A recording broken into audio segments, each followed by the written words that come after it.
믿는 무리가 한 마음과 한 뜻이 되어 모든 물건을 서로 통용하고 자기 재물을 조금이라도 자기 것이라 하는 이가 하나도 없더라.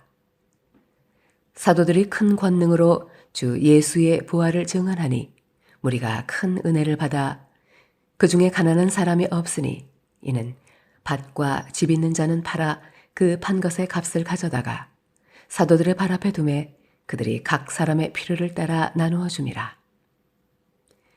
구브로에서 난 레위족 사람이 있으니 이름은 요셉이라. 사도들이 일컬어 바나바라. 번역하면 위로의 아들이라. 하니 그가 밭이 있음에 팔아 그 값을 가지고 사도들의 발 앞에 두니라. 사도행전 4장은 이 초대교회의 진면목을 보여주는 장입니다. 초대교회의 특징을 하나 보자면 유무상통이에요. 유무상통. 있는 자나 없는 자나 자신이 가진 소유를 다 내어놓고 필요한 대로 나눠 사용하는 것입니다. 누구든지 자신의 소유를 가지고 소유권을 주장하지 않습니다.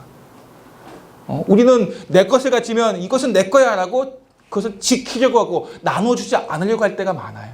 그런데 초대교회의 성도는 자신의 소유권을 주장하지 않는다는 거예요. 어떻게 현실적으로 이런 삶이 가능하겠습니까? 앞에서도 말씀드렸죠. 우리는 어떻게 해서든지 자기 것을 지키려고 해요. 빼앗기지 않으려고 합니다. 아니, 더 많이 취하기 위해서 어떤 행동을 할 때도 있어요. 그런데 초대교회 사람들은 오히려 나누어 주는 걸 더 큰 기쁨으로 여기고 있다는 것입니다. 그들의 이 물질에 대한 초연한 마음은 어디에서 나오는 것일까요? 그 해답을 본문 4장 33절 말씀 해주고 있습니다. 한번 함께 읽어보겠습니다. 시작. 사도들이 큰 권능으로 주 예수의 부활을 증언하니 무리가 큰 은혜를 받아. 무리가 뭘 받았다고요? 큰 은혜를 받아. 초대교회 많은 사람들이 큰 은혜를 받았기 때문에 물질에 대한 초연한 마음을 가질 수 있었던 것입니다. 물질에 대해 자유함을 누리고 있었던 것입니다. 아무리 도덕적으로 깨끗한 삶이라 할지라도 이 물질의 유혹, 물질의 자유함을 가져가기 쉽지 않아요. 그러나 하나님의 큰 은혜를 내가 받게 되면 물질에 대한 자유와 물질에 대한 초연한 마음을 가질 수 있다는 것입니다. 이 초대교회야말로 우리가 본받아야 할 교회예요. 삶의 도전이 되는 교인들이었습니다. 그런데 본받아야 하고 삶의 도전이 되는 이 교인들의 이름은 이름이 기록되지 않았다는 거예요. 이름이 나오지 않았습니다. 무명이 아니에요. 이름이 없는 게 아니라 익명이라고 해서 이름이 기록되지 않은 것입니다. 자신의 모든 것을 다 나누는 전 재산을 드린 그런 사람들의 이름을 볼 수가 없다는 거예요. 우리 인간들의 마음 안에는 자신의 이름을 나타내고 싶은 그런 마음들이 있어요. 속담처럼 호랑이는 죽어서 가족을 남기고 사람은 죽어서 이름을 남긴다는 속담처럼 이 이름에 대한 어떤 자부심을 가지고자 합니다. 내가 뭔가를 많이 나누고 드리고 기부하면은 내 이름이 한쪽에서는 그렇지 않다라고 하지만 또 한쪽에서는 내 이름이 조금 더 나타났으면 하는 그런 마음이 있다는 거예요. 사람들에게 인정받고 존경받기를 원한다는 것입니다. 다 나쁜 마음이라고 볼 수는 없지요. 인정받고 싶은 마음이 있잖아요. 그런데 오늘 이 초대교회 교인들은 그러한 마음들에 대해서도 자유한 것 같은, 거론되지 않고 있어요. 자신의 모든 것을 다 드렸어요. 그러면 주보 한 캔이라도 좀 기록되었으면 하는 그런 마음이 있지 않을까요? 그런데 그 이름이 거론되지 않다는 것, 드러내지 않았다는 거예요.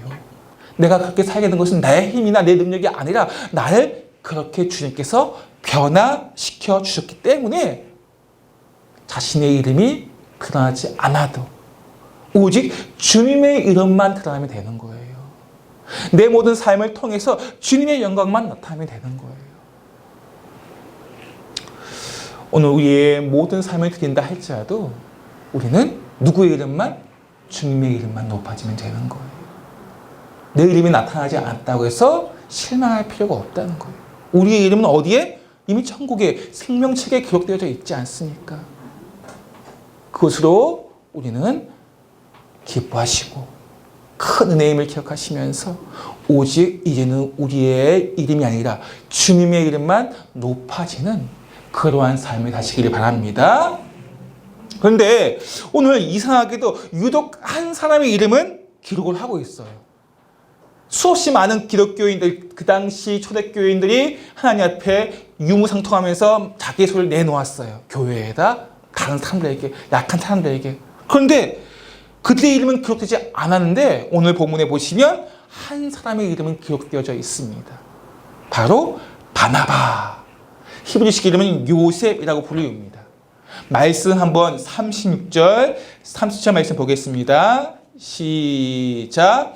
구브로에서 난 레위인족이 있으니 이름은 요셉이라. 사도들이 일컬어 바나바, 번역하면 권제라 하시니 그가 밭이 있음에 팔아 값을 가지고 사도들의 발 앞에 두니라. 왜 모든 사람이 익명으로 이름이 기록되지 않았는데 유독 바나바 이 이름은 기록을 하였을까요? 바나바가 다른 사람보다 헌금을 더 많이 했기 때문에 기록했을까요? 아니면 바나바가 힘이 있는 권력자이기 때문에 기록을 했을까요? 이 물음에 대한 답을 바나바 이후의 삶의 행적을 보면 알 수가 있어요.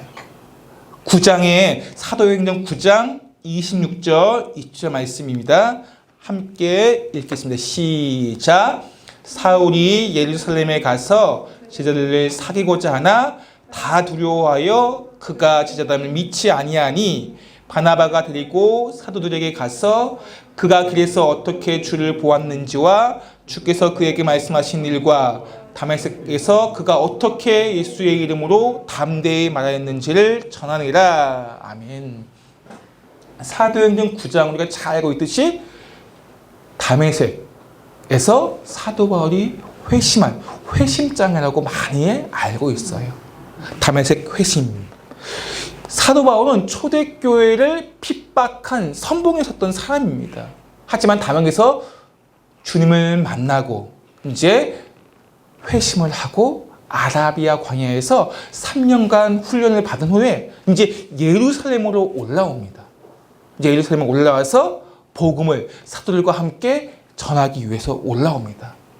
그러나 예루살렘 교회의 교인들, 사도들은 이 사도 바울을 환영하지 않습니다. 왜냐하면 이전에 사도 바울이 얼마나 그리스도인들을 핍박했는지 그것이 아직도 생생하게 기억되기 때문에 어쩌면 그것은 당연한 것인지도 모르겠습니다. 그만큼 사도 바울은 그리스도인들의 이 핍박에 열심이었기 때문에 그렇습니다. 그런데 그렇게 사도들과 교인들에게 외면당한 이 사도 바울을 손잡아주는 사람이 있어요. 바로 바나바입니다. 바나바. 바나바는 사도 바울의 회심을 진심으로 여기고 사도 바울의 후견인이 되어주고 신원 보증해 주었습니다. 믿어도 괜찮은 사람이야. 그렇게 바나바가 신원 보증해 주었기 때문에 사도 바울이 예루살렘 교회에 들어설 수 있었습니다. 이후에도 바나바는 자신이 목회하고 있는 안디옥교회 담임 목사님으로 이 바나바가 있었는데 목회에 대해 경험이 없는 사도 바울을 불러서 함께 동역하는 일들을 합니다.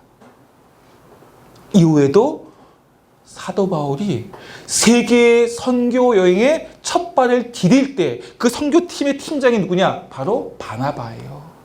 이 바나바가 사도 바울을 불러서 선교 여행에 동참하게 해서 그를 부른 것입니다. 그리고 사도 바울이 세계 선교에 대해 큰 은사가 있음을 보고 팀장의 자리를 사도 바울에게 넘겨줍니다. 그래서 사도행전 중반부 이후 보면 바나바의 이름은 사라지고 사도 바울의 이름이 기록되어져 있는 것입니다. 이처럼 이러한 사실들을 보면서 깨닫게 하시는 은혜가 있습니다. 이 바나바가 4장에 기록되어진 이유, 그리고 9장에 사도 바울의 후견인이 되어 신원 보증함을 통해서 그의 모든 삶을 이끌어주는 것을 통해서 주는 귀한 깨달음이 무엇이냐 하면은 하나님께서 사도 바울을 쓰시기 위해서 이미 미리 하나님께서 4장에 바나바의 이름을 기록하시면서 그때부터, 아니 이전부터 준비해 두신 거예요. 사도 바울이 회심하기 이전부터 사도 바울이 초대교회 교인들을, 그리스도인들을 핍박할 때, 그리스도를 부정할 때 이미 사도 바울을 위해서 바나바를 준비해 두신 것입니다. 오늘 설교의 제목이 바나바의 은혜예요.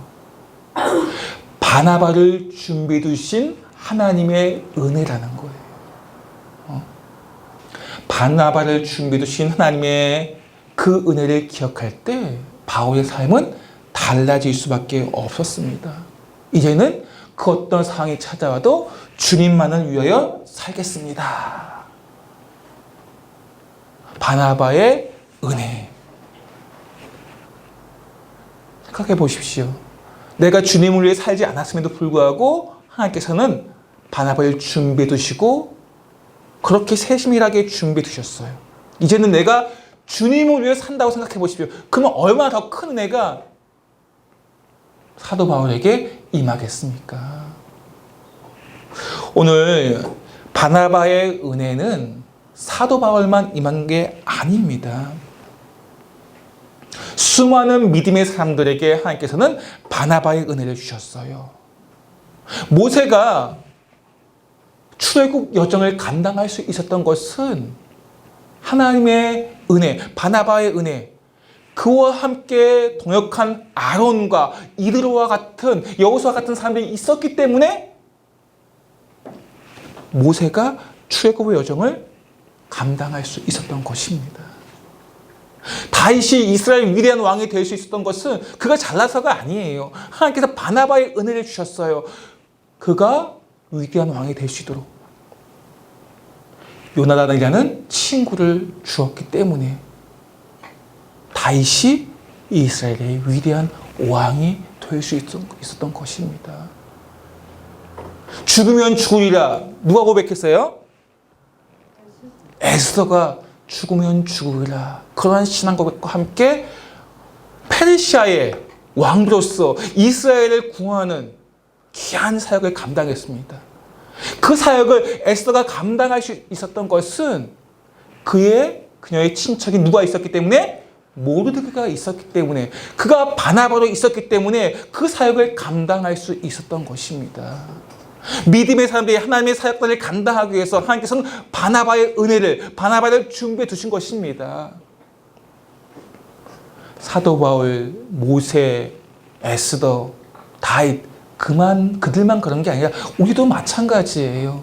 우리가 하나님의 일을 감당하기 위해서 하나님께서는 나를 위해서 미리 바나바를 준비해 두셨기 때문에 우리가 지금 이 자리에 있는 거예요. 나를 위한 바나바가 있었기 때문에, 그 바나바의 은혜가 있었기 때문에 우리가 이 자리에서 함께 하나님께 예배드릴 수 있는 것입니다. 그 바나바가 누구입니까?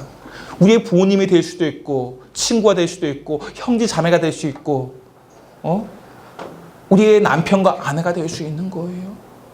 그가 나의 바나바가 되어주셨기 때문에, 하나님께서 바나바의 은혜를 주셨기 때문에 우리가 그 일을 감당할 수 있게 되는 것입니다. 오늘 하나님께서 우리에게 주신 바나바의 은혜, 그 손길을 기억하시면서 우리를 향한 하나님의 사랑이 얼마나 큰지, 지금 우리가 눈으로 보고 느끼고 하는 것보다 더 큰 은혜를 하나님께서는 준비해 두셨어요. 내가 상상한 것보다 더 큰 것을 가지고, 우리가 이만큼 상상했다면 하나님께는 더 큰 놀라운, 상상할 수 없는 인간의 생각으로 감당할 수 없는 것으로 준비해 두신다는 거예요. 함께 읽겠습니다. 시작. 된 바 하나님이 자기를 사랑하는 자들을 위하여 예비하신 모든 것은 눈으로 보지 못하고 귀로도 듣지 못하고 사람의 마음으로 생각하지도 못하였다함과 같으니라. 아멘. 하나님이 자기를 사랑하는 자들을 위하여 예비하신 모든 것은 어떻다고요? 눈으로 보지 못하고 귀로도 듣지 못하고 사람의 마음으로 생각하지 못하였다. 그만큼 상상할 수 없는 우리의 생각을 넘어선 주님의 예비하심이 있다는 거예요. 그런 바나바의 은혜가 있다는 것입니다. 이 바나바의 은혜는 과거만이 아니라 지금도 앞으로도 계속 될 것입니다. 이제 우리는 그러한 바나바의 은혜를 받았음을 기억하시면서 이제는 우리가 바나바가 되셔야 돼요. 내 주변의 사람들에게 바나바의 은혜를 흘러가도록 우리의 삶을 드리셔야 돼요. 내가 바나바의 은혜를 기억한 그런 하나님의 사람이 되었다면 이제는 내가 바나바가 되어서 그 생명을, 그 은혜를 흘려 보내야 된다는 것입니다. 바나바로 사는 인생이 되셔야 된다는 거예요. 바나바의 은혜를 기억하고 이제 내가 바나바로 사는 인생이 되는 것이 바로 우리의 삶이 되어야 한다는 것입니다. 한번 볼까요? 함께 읽겠습니다. 시작. 그리스도인은 바나바의 은혜를 다른 사람에게 흘려보내야 하는 사명이 있습니다. 그렇습니다. 그리스도인은 다른 사람에게 바나바의 은혜를 흘려보내는 그러한 사람이 바로 그리스도인. 착한 사람, 돈 많은 사람, 권력 있는 사람이 아니라 그리스도인이 바나바의 은혜를 흘려보내야 된다는 것입니다. 사도 바울은 바나바의 은혜를 흘려보내면서 디모데에게, 루디아에게, 유라굴로 광풍 속에서 죄인들과 선원들에게 바나바의 은혜를 흘려가게 했습니다.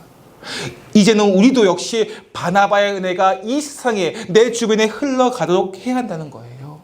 그럴 때 교회가 아름답게 세워지고 이 세상이 새로워지게 되는 것입니다. 바나바로 사는 인생, 그런 그리스도인이 많아질 때 이 세상이 새로워진다는 거예요. 그것을 누가 하냐? 바로 그리스도인이 해야 한다는 것입니다. 오늘 이 아침에 이 말씀을 기억하시면서 내게 주어진 것을 움켜쥐며 사는 인생이 아니라 그것을 흘려보내는 바나바로 사는 인생이 되어서 하나님의 교회를, 우리의 삶을 더욱더 풍요롭고 아름답게 세워가는 그런 은혜가 있기를 예수님으로 간절히 축원드립니다.